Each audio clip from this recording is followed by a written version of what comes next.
ஓடி விளையாடு ஓய்ந்திருக்கலாகாது. அதுக்கு தான் சூப்பர் சரவணா ஸ்டோர்ஸ்ல சம்மருக்கு ஆடைகள் வாங்கும் போது அவுட்டோர் கேம்ஸ் ஃப்ரீ.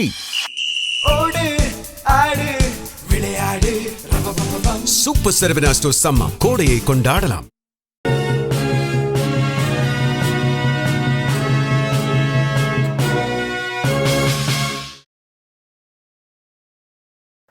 வணக்கம். ஜெம் செய்திகளுக்காக நான் அரசு. இந்திய நேரப்படி காலை 8:30 மணி செய்திகள். முதலில் ஜெம் தலைப்புச் செய்திகளை காணலாம். பெங்களூருவில் பெய்த கனமழையினால் சுற்றுச்சுவர் இடிந்து 7 பேர் உயிரிழப்பு. உயிரிழந்த குடும்பத்தினருக்கு பிரதமர் மோடி இரங்கல். தமிழகத்தில் திமுக தான் மீண்டும் ஆட்சி அமைக்கும், கருத்து கணிப்பு நிறுவனங்கள் அறிவிப்பு. தமிழக வெற்றி கழக தலைவர் விஜய் இன்று தனது கட்சி வேட்பாளர்களுடன் முக்கிய ஆலோசனை. வேட்பாளர்கள் வாக்குச்சாவடிகளில் பெறப்பட்ட 17C படிவத்தை கட்டாயம் கொண்டு வர வேண்டும் என அறிவுறுத்தல். ஈரானை சரணடைய நினைக்கும் அமெரிக்க அதிபர் டிரம்பின் திட்டம் முறியடிக்கப்படும். ஈரானின் நாடாளுமன்ற சபாநாயகர் முகமது பாகர் கலிபாப் அதிரடி அறிவிப்பு.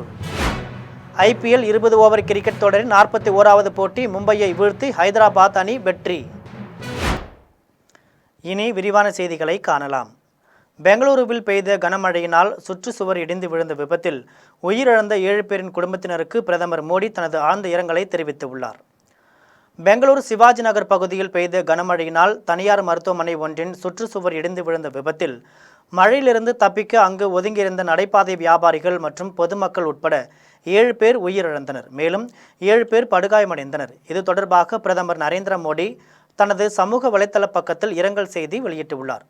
அதில் கர்நாடக மாநிலம் பெங்களூருவில் சுவர் இடிந்து விழுந்ததால் ஏற்பட்ட விபத்து மிகவும் துயரமானது என்றும் துயரத்தில் வாடும் குடும்பங்களுக்கு தனது ஆழ்ந்த இரங்கலை தெரிவித்தார். தொடர்ந்து காயமடைந்தவர்கள் விரைவில் குணமடைய பிரார்த்திப்பதாக கூறினார். உயிரிழந்தவர்களின் குடும்பத்தினருக்கு பிரதமரின் தேசிய நிவாரண நிதியிலிருந்து தலா 2 லட்சம் ரூபாயும் காயமடைந்தவர்களுக்கு 50,000 ரூபாயும் வழங்கப்படும் என்றும் தெரிவித்தார். தமிழகத்தில் திமுக தான் மீண்டும் ஆட்சி அமைக்கும் என பல்வேறு கருத்து கணிப்பு நிறுவனங்கள் தெரிவித்துள்ளது. தமிழ்நாடு சட்டமன்ற தேர்தலுக்கான வாக்குப்பதிவு நிறைவடைந்த நிலையில் பதிவான வாக்குகள் மே 4ஆம் தேதி எண்ணப்படுகின்றன. இதில் வெற்றி பெறப்போவது யார் என வாக்கு எண்ணிக்கை அன்று அதிகாரப்பூர்வமாக தெரிய வரும். இந்த நிலையில் பல்வேறு நிறுவனங்கள் தரப்பில் எடுக்கப்பட்ட தேர்தலுக்கு பிந்தைய கருத்து கணிப்புகள் தற்போது வெளியாகியுள்ளது.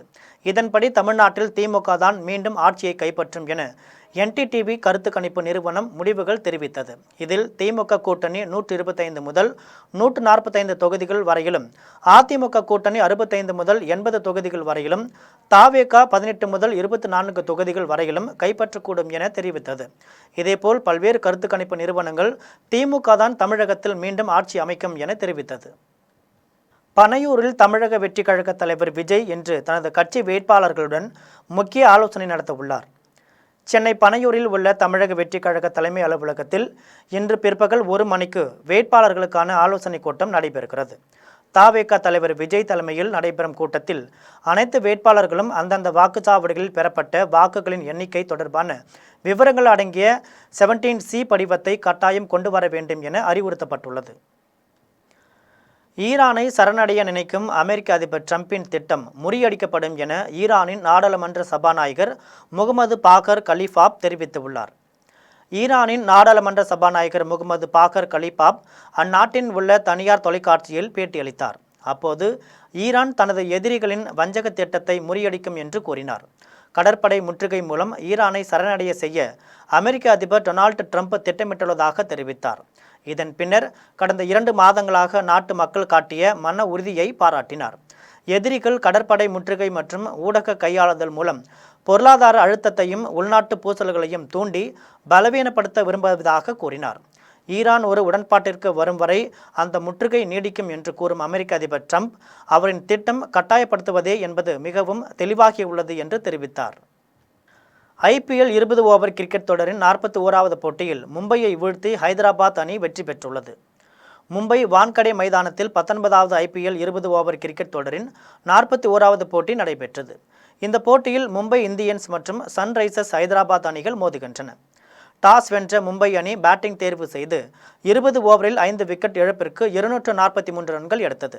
இதில் மிகவும் சிறப்பாக விளையாடிய ரியான் ரிக்கில்டன் 123 ரன்கள் எடுத்து அசத்தினார். இதையடுத்து 244 ரன்கள் எடுத்தால் வெற்றி என்ற இலக்குடன் களமிறங்கிய ஹைதராபாத் அணி 18 ஓவரில் 4 விக்கெட் இழப்பிற்கு 249 ரன்கள் எடுத்து அபார வெற்றி பெற்றது. இதில் அதிரடியாக விளையாடிய டிராவிஸ் ஹெட் 76 ரன்களும் ஹென்றி கிளாசன் 65 ரன்களும் எடுத்தனர். பழங்குடிகளின் நலன்கள் புறக்கணிக்கப்பட்டு அவர்களின் வாழ்விடம் அவர்களிடமிருந்து பறிக்கப்பட்டுள்ளதாக காங்கிரஸ் நாடாளுமன்ற உறுப்பினர் ராகுல் காந்தி குற்றம் சாட்டியுள்ளார். காங்கிரஸ் நாடாளுமன்ற உறுப்பினர் ராகுல் காந்தி அந்தமான் மற்றும் நிக்கோபார் தீவுகளுக்கு சுற்றுப்பயணம் மேற்கொண்டார். இந்நிலையில் மத்திய அரசின் கிரேட் நிக்கோபார் திட்டம் ஒரு மிகப்பெரிய மோசடி என தனது எக்ஸ் தளத்தில் காணொலி ஒன்றை வெளியிட்டுள்ளார். அதில் மத்திய அரசு இங்கு கிரேட் நிக்கோபார் திட்டத்தை மேற்கொள்வதாக கூறுகிறது. ஆனால் இங்கு நான் பார்த்தவரை இது மேம்பாட்டு திட்டம் இல்லை.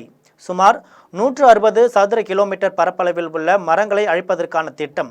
இங்குள்ள பழங்குடிகளின் நலன்கள் புறக்கணிக்கப்பட்டு அவர்களின் வாழ்விடம் அவர்களிடமிருந்து பறிக்கப்பட்டுள்ளதாக குற்றம் சாட்டினார். தொடர்ந்து 92,000 கோடி ரூபாய் மதிப்பிலான கிரேட் நிக்கோபார் மேம்பாடு திட்டம் மிகப்பெரிய மோசடி என்றும் இங்குள்ள மக்கள் நினைத்தால் இதனை தடுக்க முடியும் என்றும் தெரிவித்துள்ளார். மேற்கு வங்க சட்டப்பேரவை தேர்தலின் போது மத்திய ரிசர்வ் காவல் படையினரும் தேர்தல் பார்வையாளர்களும் சேர்ந்து பொதுமக்களை தாக்கியதாக திரிணாமுல் காங்கிரஸ் தலைவர் மம்தா பானர்ஜி குற்றம் சாட்டியுள்ளார். மேற்கு வங்க முதலமைச்சரும் திரிணாமுல் காங்கிரஸ் தலைவருமான மம்தா பானர்ஜி கொல்கத்தாவில் வாக்களித்தார். அதன்பின் செய்தியாளர்களிடம் பேசிய அவர், மத்திய துணை இராணுவ படையினர் தங்கள் கட்சியினரை தேர்தலுக்கு முந்தைய நாள் இரவே கைது செய்துள்ளதாகவும் இது நீதிமன்ற அவமதிப்பாகும் என்றும் கூறினார். எந்த வாக்குச்சாவடியிலும் மாநில காவல்துறையினர் இல்லை என்றும் எல்லாவற்றையும் மத்திய ரிசர்வ் காவல் படையினர் கைப்பற்றிவிட்டதாகவும் அவர்கள் எல்லையை காப்பதற்கு பதில் ஒரு கட்சியை காப்பதற்கு களம் இறங்கிவிட்டதாகவும் குற்றம் சாட்டினார். 1984ஆம் ஆண்டு முதல் தான் தேர்தலில் போட்டியிடுவதாகவும் இந்த முறை போல் எப்போதும் அட்டூழியத்தை கண்டதில்லை என்றும் மம்தா பானர்ஜி கூறினார். மத்திய ரிசர்வ் காவல் படையினரும் தேர்தல் பார்வையாளர்களும் சேர்ந்து மக்களை தாக்கியதாகவும் பெண்கள் குழந்தைகளை கூட அவர்கள் விட்டு வைக்கவில்லை என்றும் மம்தா குற்றம் சாட்டினார். மேற்கு வங்கத்தில் 2ஆம் கட்ட சட்டமன்ற தேர்தலின் போது பல இடங்களில் மோதல் ஏற்பட்ட நிலையில் அங்கு 500 கம்பெனி துணை இராணுவ படையினர் தொடர்ந்து பாதுகாப்பு பணியில் ஈடுபடுவார்கள் என்று அறிவிக்கப்பட்டுள்ளது. மேற்கு வங்கத்தில் 142 தொகுதிகளில் நேற்று 2ஆம் கட்ட வாக்குப்பதிவு முடிந்தது. இந்த தொகுதிகளில் சராசரியாக 90 விழுக்காடு வாக்குகள் பதிவாகியுள்ளன. 2ஆம் கட்ட வாக்குப்பதிவின் போது பல இடங்களில் திரிணாமுல் காங்கிரஸ் தொண்டர்களுக்கும் பாஜக தொண்டர்களுக்கும் இடையே மோதல் ஏற்பட்டது. ஒருவரை ஒருவர் தாக்கிக் கொண்ட போது பாஜக வேட்பாளருக்கே மத்திய துணை இராணுவ படையினர் பாதுகாப்பு அளித்தனர்.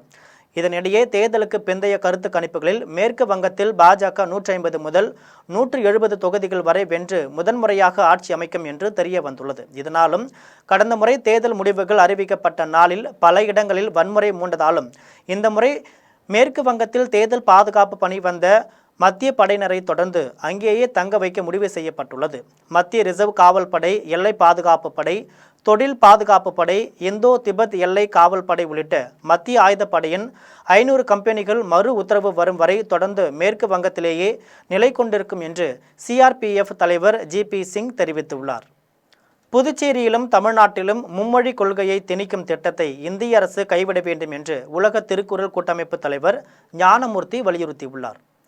உலக திருக்குறள் கூட்டமைப்பு தலைவர் ஞானமூர்த்தி வெளியிட்டுள்ள அறிக்கையில், இந்தியாவில் தேசிய கல்விக் கொள்கை பரிந்துரைக்கும் மும்மொழி கொள்கை திட்டத்தை நிறைவேற்ற மத்திய அரசு முயன்று வருவதாக குறிப்பிட்டுள்ளார்.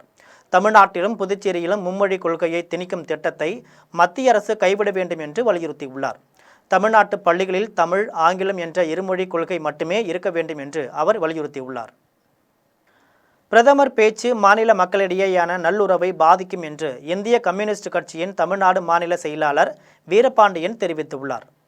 இந்திய கம்யூனிஸ்ட் கட்சியின் தமிழ்நாடு மாநில செயலாளர் வீரபாண்டியன் அறிக்கை ஒன்றை வெளியிட்டுள்ளார். அதில் உத்தரப்பிரதேசத்தில் கங்கா விரைவு நெடுஞ்சாலையை பிரதமர் மோடி திறந்து வைத்து பேசினார். அப்போது உத்தரப்பிரதேசத்திற்கு அதிக நாடாளுமன்ற தொகுதிகள் கிடைப்பதை திமுக எதிர்ப்பதாகவும் உத்தரப்பிரதேசத்தை இழிவுபடுத்தும் திமுகவுடன் சமாஜ்வாதி கட்சி கூட்டணி வைத்துள்ளதாகவும் குறிப்பிட்டு பேசினார். இத்தகைய பேச்சு 2 மாநில மக்களிடையேயான நல்லுறவை பாதிக்கும் என்பதை உணராமல் பொறுப்பற்ற முறையில் பிரதமர் பேசியுள்ளார் என்று கூறினார். தொடர்ந்து தொகுதி மறுவரையறை சட்ட மசோதாவை திமுக, இந்திய கம்யூனிஸ்ட் கட்சி மற்றும் இந்திய கூட்டணி கட்சிகள் தோற்கடித்ததால் தான் பிரதமர் மோடி திமுக உத்தரப்பிரதேச மாநில மக்களுக்கு எதிராக செயல்படுகிறது என்று பேசியுள்ளார். மேலும் இதுபோன்ற வெறுப்புணர்வை பரப்பும் போக்கை உடனடியாக கைவிட வேண்டும் என வலியுறுத்தியுள்ளதாக தெரிவிக்கப்பட்டுள்ளது. கோவை போத்தனூர் காவல் நிலையத்தில் இரு தம்பதியினருக்கு சிறப்பான வளைகாப்பு விழா நடைபெற்றது. கோவை மாவட்டம் போத்தனூர் D3 காவல் நிலையத்தில் இரு தம்பதியினருக்கு சிறப்பான வளைகாப்பு விழா நடைபெற்றது. போத்தனூர் காவல் நிலைய ஆய்வாளர் அசோக்குமார் தலைமையில் நடைபெற்ற இந்த நிகழ்ச்சியில் காவல்துறை அதிகாரிகள் மற்றும் பணியாளர்கள் கலந்து கொண்டு குத்துவிளக்கு ஏற்றி விழாவை தொடங்கி வைத்தனர். இந்த நிகழ்வில் இரு தம்பதியினருக்கும் பட்டு சேலை, வேட்டி சட்டை, பழங்கள் மற்றும் வளையல்கள் வழங்கப்பட்டன. மேலும் நெற்றியில் குங்குமம் மற்றும் சந்தனம் வைத்து மலர் தூவி மனமார்ந்த வாழ்த்துக்கள் தெரிவிக்கப்பட்டது. இந்நிகழ்வால் காவல் நிலைய வளாகமே குடும்ப விழா போன்று மாறியது அனைவரையும் நெகிழ்ச்சியடைய செய்தது. சென்னை ராமாபுரம் பகுதியில் வீட்டின் உயரத்தை உயர்த்தும் பணியின் போது நகைகளை திருடி சென்ற இருவரை போலீசார் கைது செய்துள்ளனர். சென்னை ராமாபுரம் அன்னை சத்யா நகர் பகுதியை சேர்ந்தவர் சிவராஜன். இவர் தான் இருக்கும் வீட்டின் உயரத்தை அதிகரிக்க பராமரிப்பு பணிகளை ஆள் வைத்து மேற்கொண்டு வந்தார். கடந்த டிசம்பர் மாதம் 2ஆம் தேதி பணிகள் நடைபெற்ற போது ஒரு நாள் வீட்டிற்கு சென்று பார்த்த நடராஜனுக்கு பீரோவில் இருந்த நகைகள் திருடப்பட்டிருப்பது தெரிய வந்தது. இதனால் அதிர்ச்சியடைந்த அவர் உடனே ராமாபுரம் காவல் நிலையத்தில் புகார் அளித்தார். புகாரின் அடிப்படையில் வழக்கு பதிவு செய்த போலீசார் குற்றவாளிகளை தேடி வந்த நிலையில் நகை திருட்டில் ஈடுபட்ட பள்ளிக்கரணை பகுதியைச் சேர்ந்த மோகன்ராஜ் மற்றும் எம்ஜிஆர் நகர் பகுதியைச் சேர்ந்த விக்னேஷ் ஆகிய இருவரையும் கைது செய்தனர். அவர்களிடமிருந்து சுமார் 14 லட்சம் ரூபாய் மதிப்பிலான நகைகள் மீட்கப்பட்டன. சென்னை மதுரவாயலில் 14 லட்சம் ரூபாயை தன்னிடமிருந்து கொள்ளையர்கள் பறித்து சென்றதாக நாடகமாடிய ஊழியரை காவல்துறையினர் கைது செய்து பணத்தை மீட்டுள்ளனர். சென்னை வண்ணாரப்பேட்டையை சேர்ந்த தாஜுதீன் ராஜஸ்தானிலிருந்து ஆடுகளை வாங்கி வந்து தமிழகத்தின் பல்வேறு பகுதிகளுக்கு மொத்த விலையில் விற்று வருகிறார். இவரிடம் சம்பத் என்பவர் ஓட்டுநராக பணிபுரிந்து வருகிறார். சம்பத் ஏப்ரல் 25ஆம் தேதி கிருஷ்ணகிரி மாவட்டத்திற்கு 73 ஆடுகளை சரக்கு வாகனத்தில் கொண்டு சென்றார். அங்கு வணிகரிடம் ஆடுகளை கொடுத்துவிட்டு 14,63,000 ரூபாய் பணத்தை பெற்றுக்கொண்டு திரும்பினார். திடீர் திருப்பமாக மதுரவாயலில் தனக்கு மயக்கம் ஏற்பட்ட போது 2 பேர் தண்ணீர் வாங்கி கொடுத்ததாகவும் அதன் பிறகு அவர்கள் பணத்தை பறித்து கொண்டு சென்று விட்டதாகவும் தாஜுதீனிடம் சம்பத் தெரிவித்துள்ளார். இது தொடர்பாக ஆடு விற்பனையாளர் தாஜுதீன் மதுரவாயல் காவல் நிலையத்தில் புகார் அளித்தார். காவல்துறையினரின் தீவிர விசாரணையில் சம்பத்தே பணத்தை மறைத்து வைத்துவிட்டு 2 பேர் பறித்து கொண்டு சென்றதாக கூறி நாடகமாடியதை கண்டுபிடித்தனர். இதையடுத்து அவரிடமிருந்து 14,62,000 ரூபாயை கைப்பற்றினர். அதன் பின்னர் அவரை நீதிமன்றத்தில் நிறுத்தி சிறையில் அடைத்தனர். கிருஷ்ணகிரி மாவட்டம் சூளகிரி அருகே புறம்போக்கு நிலத்தில் அமைக்கப்பட்ட குடிசைகளை அகற்ற எதிர்ப்பு தெரிவித்து பொதுமக்கள் வட்டாட்சியர் அலுவலகத்தை முற்றுகையிட்டனர். கிருஷ்ணகிரி மாவட்டம் சூளகிரியை அடுத்த உத்தனப்பள்ளியில் உள்ள மலை அடிவாரத்தில் உள்ள புறம்போக்கு நிலத்தில் வீடற்றோர் குடிசை கட்டி குடியிருக்கின்றனர். அனுமதியின்றி கட்டப்பட்ட குடிசைகளை அகற்ற அதிகாரிகள் முயன்றனர். அதற்கு மக்கள் எதிர்ப்பு தெரிவித்ததால் 2 வாரங்களுக்குள் அகற்றிவிட வேண்டும் என்று காலக்கெடு வழங்கிவிட்டு சென்றனர். இதை கண்டித்து சூளகிரி வட்டாட்சியர் அலுவலகத்தில் பொதுமக்கள், கம்யூனிஸ்ட் கட்சியினர், விவசாயிகள் சங்கத்தினர் திரண்டு முற்றுகை போராட்டத்தில் ஈடுபட்டனர். மயிலாடுதுறையில் ஆம்னி வேன் திடீரென தீப்பற்றி எரிந்ததால் அப்பகுதியில் பெரும் பரபரப்பை ஏற்படுத்தியுள்ளது. மயிலாடுதுறை மாவட்டம் கலைஞர் நகர் பகுதியை சேர்ந்த ரஞ்சித் குமார் அவரது உறவினர்களை ஆம்னி வேனில் அழைத்து கொண்டு அடியாமங்கலம் பாக்யராஜ் வீட்டிற்கு சென்றுவிட்டு மீண்டும் மயிலாடுதுறைக்கு திரும்பி வந்துள்ளார். அப்போது மயிலாடுதுறை ஊராட்சி ஒன்றிய அலுவலகம் முன்பு வந்தபோது ஆம்னி வேன் திடீரென தீப்பற்றி எரிய தொடங்கியது. இதனை கவனித்த ஓட்டுநர் ரஞ்சித் குமார் உடனடியாக வாகனத்தில் இருந்து இறங்கி அருகில் இருந்த தண்ணீரை கொண்டு தீயை அணைக்க முற்பட்டார். ஆனால் தீ வேகமாக பரவி வேன் முழுவதும் தீக்கிரையாகியது. தகவல் அறிந்து சம்பவ இடத்திற்கு வந்த தீயணைப்பு துறையினர் தீயை முழுவதுமாக அணைத்தனர். இச்சம்பவத்தின் போது வேனில் யாரும் இல்லாததால் பெரிய அசம்பாவிதம் தவிர்க்கப்பட்டது. நீலகிரியில் வன விலங்குகளின் நடமாட்டம் அதிகரிப்பால் சுற்றுலா பயணிகளின் வாகனங்கள் செல்வதற்கு காவல்துறையினர் மாற்று வழிப்பாதையை ஏற்படுத்தி கொடுத்தனர். தமிழகத்தில் நாளுக்கு நாள் கோடை வெயிலின் தாக்கம் அதிகரித்து வருகிறது. இதனால் மக்கள் குளிர்ச்சியான ஊட்டி, கொடைக்கானல், வால்பாறை போன்ற இடங்களுக்கு படையெடுத்து வருகின்றனர். இந்நிலையில் நீலகிரி மாவட்டத்தில் உள்ள சுற்றுலா தலங்களை பார்வையிட கர்நாடகா, கேரளா போன்ற மாநிலங்களில் இருந்து ஏராளமான சுற்றுலா பயணிகள் வருகின்றனர். இந்த பகுதியில் வன விலங்குகளின் நடமாட்டம் அதிகரிப்பு மற்றும் சுற்றுச்சூழல் பாதிப்புகளை கருத்தில் கொண்டு கல்லட்டி மலைப்பாதையில் சுற்றுலா பயணிகளின் வாகனங்கள் செல்வதற்கு மாவட்ட நிர்வாகமானது தடை விதித்திருந்தது. இதனைத் தொடர்ந்து காவல்துறையினர் கல்லட்டி மலைப்பாதை வழியாக வரும் வாகனங்களை நிறுத்தி கூடலூர் நெடுஞ்சாலை வழியாக உதகைக்கு திருப்பிவிட்டனர். கோயம்புத்தூரை சேர்ந்த கலைஞர் ராஜா தமிழக தேர்தல் முடிவுகளை மையப்படுத்தி தீர்ப்பிற்காக காத்திருக்கும் நிலையை வானில் பறக்கும் காத்தாடியாக சித்தரித்துள்ளார். தமிழக சட்டமன்ற தேர்தல் முடிவுகள் வருகிற மே 4ஆம் தேதி வெளியாக உள்ளது. இந்நிலையில் தேர்தல் களம் மிகுந்த எதிர்பார்ப்பில் உள்ளது. இந்த தருணத்தை போற்றும் வகையில் கோயம்புத்தூர் குனியமுத்தூரை சேர்ந்த கலைஞர் ராஜா ஒரு வித்தியாசமான ஓவியத்தை வரைந்துள்ளார்.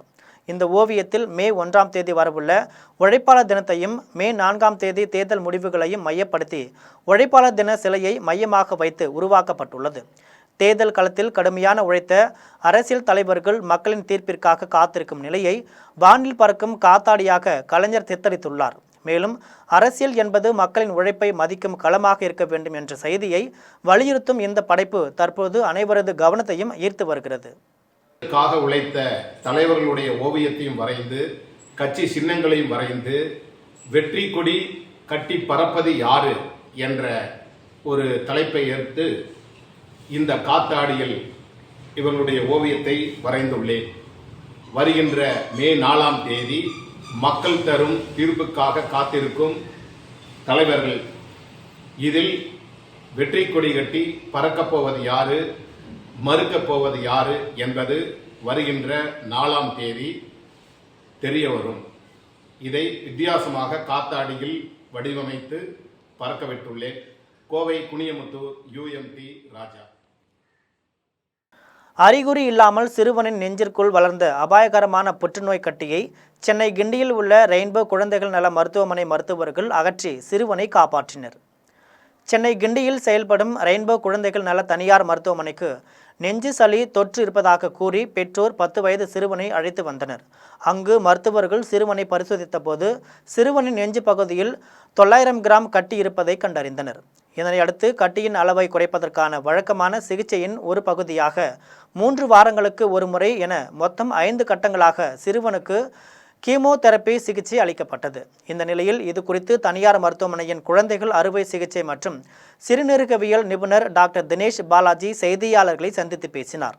அப்போது பொதுவாக இதய அறுவை சிகிச்சைக்கு பயன்படுத்தப்படும் ஸ்டெர்னோட்டமி என்ற நெஞ்சு எலும்பை திறக்கும் முறை மூலம் மார்பக அறுவை சிகிச்சையை செய்தோம் என்றும் சுமார் 1 கிலோ எடையுள்ள அந்த கட்டி வெற்றிகரமாக அகற்றினோம் எனவும் அறுவை சிகிச்சை முடிந்த 24 மணி நேரத்திற்கு பிறகு அடுத்த நாளே அவன் வழக்கம்போல் சாப்பிடத் தொடங்கினான் எனவும் பின்னர் 6 முதல் 8 வாரங்களுக்கு பிறகு எடுக்கப்பட்ட ஸ்கேனில் கட்டி முழுமையாக அகற்றப்பட்டது உறுதி செய்யப்பட்டது என்றும் மருத்துவர் தினேஷ் பாலாஜி தெரிவித்தார். இதுல கிரிட்டிக்கலா எங்களுக்கு இருந்தது வந்து intraoperative and post operative care தான். லைக் இருந்த கட்டியோட சைஸ் பெருசா இருந்ததுனால நமக்கு surgery was little difficult. So anaesthesia டீமோட ஹெல்ப் மொத்தமாக தேவைப்பட்டுச்சு. அண்ட் சர்ஜரியிலிருந்து வெளியே வந்ததுக்கும் intensive care doctor Karthik Narayan sir இருக்காரு. ஸோ இன்டென்சிவ் கேரோட ஹெல்ப்பும் எங்களுக்கு நிறைய தேவைப்பட்டுச்சு. So to help in recovery of the child. So to aid in us இந்த மூச்சு விடுறதுக்கும் மூச்சு சுவாசம் விடுறதுக்கும் குழந்தையோட பிபி மெயின்டைன் பண்றதுக்கும் சர்ஜிக்கல் ஸ்ட்ரெஸ் வெளியே வர்றதுக்கும் ஹெல்ப் நிறைய தேவைப்பட்டுச்சு. So after all these issues child is doing well. Theni அருகே அள்ளிநகரம் வரதராஜ பெருமாள் கோவிலில் பெருமாள் அவதரித்த நட்சத்திரத்தை முன்னிட்டு சிறப்பு திருமஞ்சன அபிஷேகம் நடைபெற்றது. தேனி அருகே அள்ளிநகரத்தில் வரதராஜ பெருமாள் கோவிலில் அஸ்த நட்சத்திரத்தை முன்னிட்டு ஆண்டுக்கு ஒரு முறை மட்டும் நடைபெறும் சிறப்பு திருமஞ்சன அபிஷேகம் நடைபெற்றது. முன்னதாக தனி சன்னதியில் ஸ்ரீதேவி பூதேவி உடனுரை வரதராஜ பெருமாளுக்கு பால், தயிர், சந்தனம், தேன், மஞ்சள், இளநீர் ஆகியவற்றை கொண்டு அபிஷேகம் செய்யப்பட்டது. தொடர்ந்து ஸ்ரீதேவி பூதேவி தாயாருக்கு வண்ணப்பட்டுடுத்தும் அணிகலன்கள் அணிவித்தும் மூலவர் பெருமாளுக்கு வேட்டி கட்டியும் வண்ண மலர் மாலைகளால் சிறப்பு அலங்காரம் செய்யப்பட்டது. இதனை அடுத்து தூபம் காட்டப்பட்ட தீபாராதனை நடைபெற்றது. மயிலாடுதுறை குத்தாலத்தில் பஞ்சமூர்த்திகள் எழுந்தருளி திருவீதி உலா மற்றும் திருக்கல்யாண வைபவம் நடைபெற்றது. மயிலாடுதுறை மாவட்டம் குத்தாலத்தில் முக்தவேதீஸ்வரர் சுவாமி திருக்கோவில் அமைந்துள்ளது. இந்த கோவிலின் சித்திரை பெருவிழா கடந்த 21ஆம் தேதி கொடியேற்றத்துடன் தொடங்கியது. தொடர்ந்து பஞ்சமூர்த்திகள் எழுந்தருளி திருவீதி உலா மற்றும் திருக்கல்யாண வைபவம் நடைபெற்றது. இவ்விழாவின் முக்கிய நிகழ்வாக சுவாமி அம்பாள் உள்ளிட்ட பஞ்சமூர்த்திகள் 2 தேர்களில் எழுந்தருளி தேரோட்டம் நடைபெற்றது. 4 ரத வீதிகளில் தேரில் வலம் வந்த பஞ்சமூர்த்திகளுக்கு பொதுமக்கள் வீடுகள் தோறும் அர்ச்சனை செய்து தீபாராதனை எடுத்து வழிபாடு நடத்தினர். இவ்விழாவின் முக்கிய நிகழ்வாக வருகின்ற 30ஆம் தேதி நடராஜர் புறப்பாடும் பஞ்சமூர்த்திகள் சுந்தரர் தீர்த்தத்தில் எழுந்தருளி தீர்த்தவாரி உற்சவம் நடைபெறவுள்ளது குறிப்பிடத்தக்கது. திருநள்ளாறில் சித்திரை மாத வளர்பிறை பிரதோஷத்தை முன்னிட்டு நந்தி பகவானுக்கு சிறப்பு அபிஷேக ஆராதனை நடைபெற்றது. புதுச்சேரி மாநிலம் திருநள்ளாறில் அமைந்துள்ள தர்பாரணீஸ்வரர் தேவஸ்தானம் சனி பகவான் ஆலயத்தில் சித்திரை மாத வளர்பிறை பிரதோஷத்தை முன்னிட்டு நந்தி பகவானுக்கு சிறப்பு அபிஷேக ஆராதனை தொடர்ந்து மகா தீபாராதனை நடைபெற்றது. முன்னதாக மஞ்சள், பால், தயிர், விபூதி, சந்தனம் மற்றும் பஞ்சாமிர்தம் உள்ளிட்ட பல்வேறு திரவியங்களால் அபிஷேகங்கள் நடைபெற்றது. தொடர்ந்து மகா தீபாராதனையும் நடைபெற்றது. சித்திரை மாத வளர்பிறை பிரதோஷ பூஜையில் ஏராளமான பக்தர்கள் பங்கேற்று நந்தி பகவானை வழிபட்டனர். திண்டுக்கல்லில் அமைந்துள்ள அபிராமி அம்மன் திருக்கோவிலில் சித்திரை திருவிழாவை முன்னிட்டு தேர் திருவிழா வெகு விமர்சையாக நடைபெற்றது. திண்டுக்கல் நகரின் மையப்பகுதியில் காளஹஸ்தீஸ்வரர் உடனுரை ஞானாம்பிகை, பத்மகிரீஸ்வரர் உடனுரை அபிராமியம்மன் திருக்கோவிலில் அமைந்துள்ளது. இக்கோவிலில் ஒவ்வொரு வருடமும் சித்திரை திருவிழா சிறப்பாக கொண்டாடப்படுவது வழக்கம். அதன்படி இந்த ஆண்டு 12 நாட்கள் நடைபெறும் சித்திரை திருவிழா தொடங்கப்பட்டு ஒவ்வொரு நாளும் பல்வேறு வாகனங்களில் சுவாமி வீதி உலா நடைபெற்றது. அதனைத் தொடர்ந்து 11வது நாள் தேரோட்ட விழா நடைபெற்றது. விழாவின் முன்னதாக காளஹஸ்தீஸ்வரர் உடனுரை ஞானாம்பிகை, பத்மகிரீஸ்வரர் உடனுரை அபிராமி அம்மன் ஆகிய தெய்வங்களுக்கு சிறப்பு பூஜை நடைபெற்றது. அதன் பின்னர் அலங்கரிக்கப்பட்ட தேரில் உற்சவர் அபிராமி அம்மன், பத்மகிரீஸ்வரர், காளஹஸ்தீஸ்வரர் வீற்றிருந்து பக்தர்களுக்கு காட்சியளித்தனர். அதனைத் தொடர்ந்து ஏராளமான பக்தர்கள் தேரை வடம் பிடித்து இழுத்து நேர்த்திக்கடன் செலுத்தினர். தேர் திருவிழாவை தொடர்ந்து 30ஆம் தேதி தீர்த்தவாரியுடன் 12 நாள் திருவிழா நிறைவடைகிறது. சித்ரா பௌர்ணமியையொட்டி அபிராமி அம்மன் திருக்கோவிலில் வளாகத்தில் 36 பெண்கள் பங்கேற்கும் விளக்கு பூஜையும் கிரிவலமும் நடைபெற உள்ளது. தேவக்கோட்டை நகரில் அமைந்துள்ள சிவன் திருக்கோவிலில் சித்திரை தேரோட்ட விழா வெகு விமர்சையாக நடைபெற்றது. சிவகங்கை மாவட்டம் தேவக்கோட்டை நகரத்தில் அமைந்துள்ள சிவன் கோவிலில் சித்திரை திருவிழாவை முன்னிட்டு ஏப்ரல் 21ஆம் தேதி கொடியேற்றத்துடன் விழா தொடங்கப்பட்டு தினந்தோறும் மாலையில் சோமாஸ்கந்தர், மீனாட்சி அம்மன் மற்றும் விநாயகர், வள்ளி தெய்வானை சமேத சுப்பிரமணியர், சண்டிகேஸ்வரர் சுவாமிகளுக்கு சிறப்பு அலங்காரத்தில் சிறப்பு பூஜைகள் நடைபெற்றதை அடுத்து வீதி உலா நடைபெற்றது. அதனைத் தொடர்ந்து 9ஆம் நாள் விழாவின் காலையில் சோமாஸ்கந்தர், ஸ்ரீ மீனாட்சி அம்மன் சிறப்பு அலங்காரத்தில் தேரில் எழுந்தருளி பக்தர்களுக்கு காட்சியளித்தனர். அதன் பின்னர் ஏராளமான பக்தர்கள் மற்றும் பொதுமக்கள் தேரை வடம் பிடித்து இழுத்து நேர்த்திக்கடன் செலுத்தினர். தேர் திருவிழாவை தொடர்ந்து மே 1ஆம் தேதி இரவு 7 மணிக்கு தெப்பல் உற்சவமும் 2ஆம் தேதி இரவு 7 மணிக்கு ஊஞ்சல் உற்சவமும் நடைபெற உள்ளது. ஆத்தூர் அருகே ஸ்ரீ செல்வ மாரியம்மன் திருக்கோவிலில் சித்திரை திருவிழாவையொட்டி ஏராளமான பெண்கள் பங்கேற்று முளைப்பாரியுடன் பால் குடம் சுமந்து சென்று அம்மனுக்கு நேர்த்திக்கடன் செலுத்தினர். சேலம் மாவட்டம் ஆத்தூர் அடுத்த ராமநாயக்கன் பாளையத்தில் மேற்கு பனந்தோப்பு பகுதியில் அமைந்துள்ள ஸ்ரீ செல்வ மாரியம்மன் திருக்கோவிலில் சித்திரை திருவிழாவையொட்டி காப்பு கட்டுதல், சக்தி அடைத்தல் உள்ளிட்ட நிகழ்ச்சிகள் நடைபெற்றது. அதனைத் தொடர்ந்து முளைப்பாரியுடன் பால்குட ஊர்வலம் நடைபெற்றது. இதில் ஏராளமான பெண்கள் கலந்து கொண்டு மேளதாள வாத்தியங்களுடன் பால்குடத்தை சுமந்தவாறு முக்கிய வீதிகள் வழியாக சென்று கோவிலை வந்தடைந்தனர். அதன் பின்னர் நீண்ட வரிசையில் காத்திருந்து சுவாமிக்கு பால் அபிஷேகம் செய்தனர். அதனைத் தொடர்ந்து மகா தீபாராதனை நடைபெற்றது. விழாவில் பெண்கள் கும்மியடித்து ஸ்ரீ செல்வ மாரியம்மனை வழிபட்டனர். மீண்டும் ஜெம் தலைப்புச் செய்திகள். பெங்களூருவில் பெய்த கனமழையினால் சுற்றுச்சுவர் இடிந்து 7 பேர் உயிரிழப்பு. உயிரிழந்த குடும்பத்தினருக்கு பிரதமர் மோடி இரங்கல்.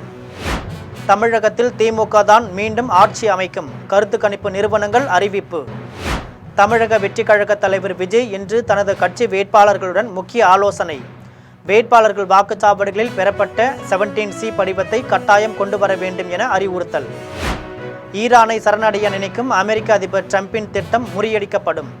ஈரானின் நாடாளுமன்ற சபாநாயகர் முகமது பாகர் கலிபாப் அதிரடி அறிவிப்பு. IPL 20 ஓவர் கிரிக்கெட் தொடரின் 41வது போட்டி மும்பையை வீழ்த்தி ஹைதராபாத் அணி வெற்றி. இத்துடன் ஜெம் செய்திகள் நிறைவடைகின்றன. மீண்டும் ஜெம் செய்திகள் மதியம் 1:30 மணிக்கு. உடனுக்குடன் செய்திகளை காண gemlive.tv என்ற இணையதளத்தில் இணைந்திருங்கள். நன்றி, வணக்கம்.